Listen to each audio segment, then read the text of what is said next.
Sira muga sinumana saberkah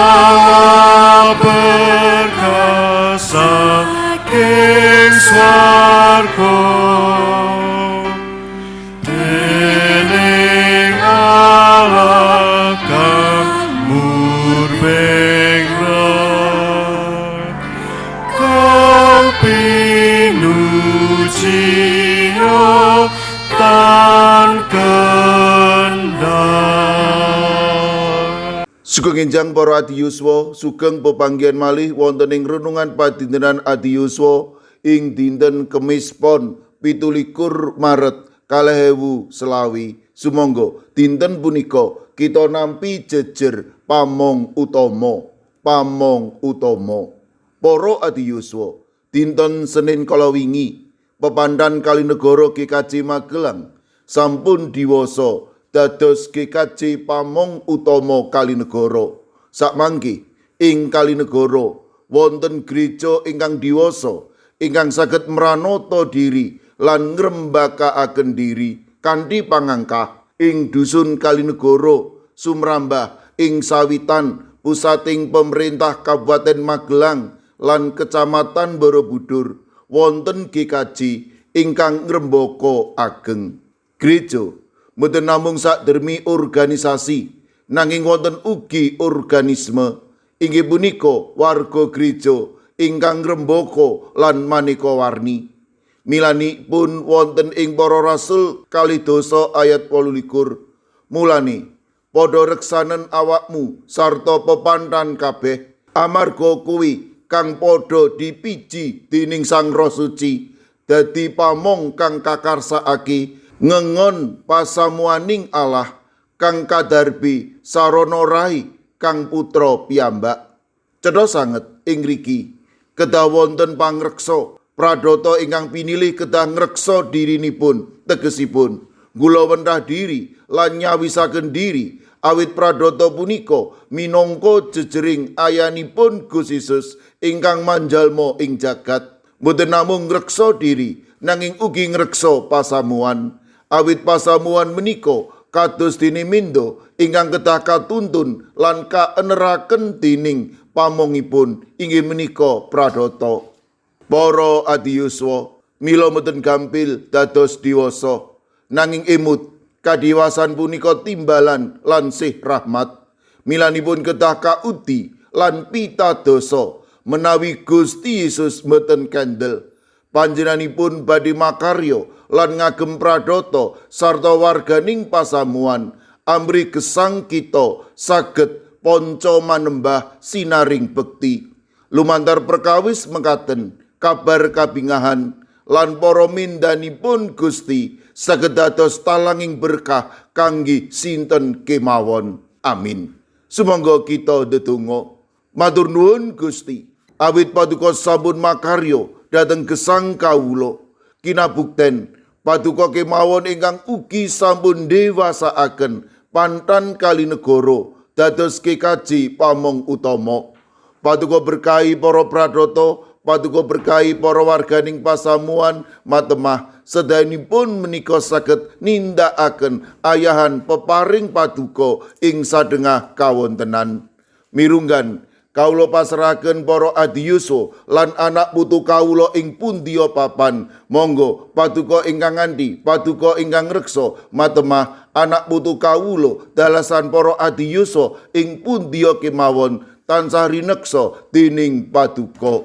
Mirunggan ing dinten punika kawula masrahaken kawutunipun brayat ageng ingkang nembe nandhang duh kita awit sedanipun diaken sabar widodо ing dinten punika. Monggo Gusti paduka ingkang makarya, paduka ingkang ugi tansah paring pitulung matemah brayat ageng ingkang tinilaraken dening diaken sabar widodо tansah pikantuk panglipur jati lan kegiatan saking paduka.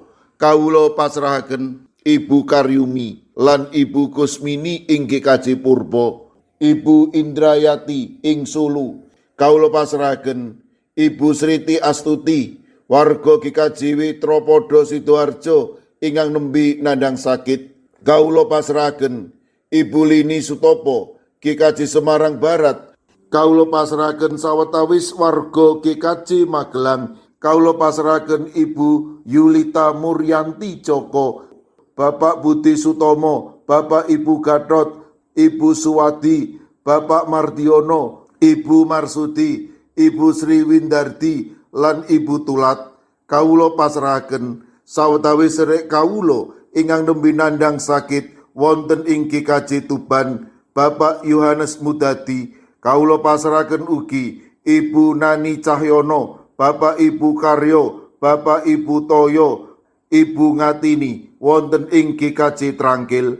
Kawula ugi masrahaken sedherek kawula ing GKJ Immanuel Solo, Ibu Tugiani Sunarto. Kawula pasrahaken Ibu Lasiem Blok 6 GKJ Gondang Winangun.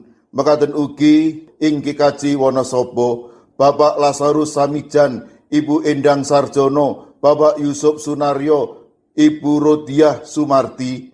Mekaten ugi Eyang Sarwito wonten ing GKJ Ngalian. Kawula ugi emut kalian Ibu Wahyono Ringinanom ing GKJ Plengkung. Mekaten ugi Ibu Sunarti ing GKJ Salaman. Ing GKJ Ungaran kawula masrahaken Ibu Sukito, Bapak Sembiring, Ibu Munarti, Bapak lan Ibu Tugiman, Ibu Surisno. Mekaten ugi kalau pasrahaken Ibu Tati wonten ing GKJ Immanuel Solo, Bapak Jatmiko ing Denpasar, Ibu Warsi ing Kemenjing, Ibu Apri wonten ing Canden. Kawula pasrahaken sedherek kawula ing GKJ Sragen, Bapak Ursito Riyadi, Ibu Sumiati, Bapak Suyanto. Mekaten ugi sedherek kawula Bapak Chandra Deni Saputra ing GKJ Karangdawa. Kawula ugi masrahaken Bapak Bambang Sugiri, Bapak Dalmin, Bapak Wisno ing GKJ Pugeran.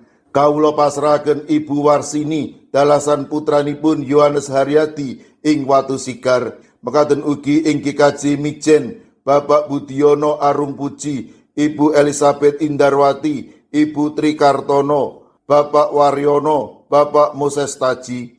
Kawula pasrahaken Ibu Sukarni, Ibu Sutarwi, Bapak Daniel Agus ing GKJ Banyumanik. Mekaten ugi ing GKJ Tanon kawula pasrahaken Bapak Suhadi.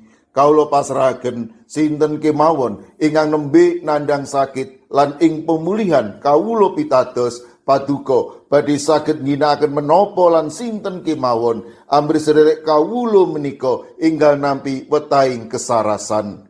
Sedaya pandonga lan pasambat kawula pasrahaken wonten ing Gusti kawula Yesus Kristus. Amin. Sumangga para adi yuswa kita tutup pepanggihan kita srana ngrepekaken kidung. Sumangga.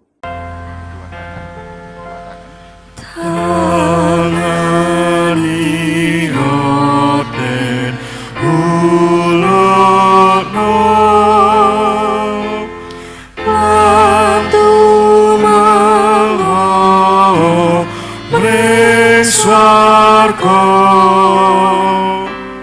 sujud kanthi nyembah sasa puji ring Allah.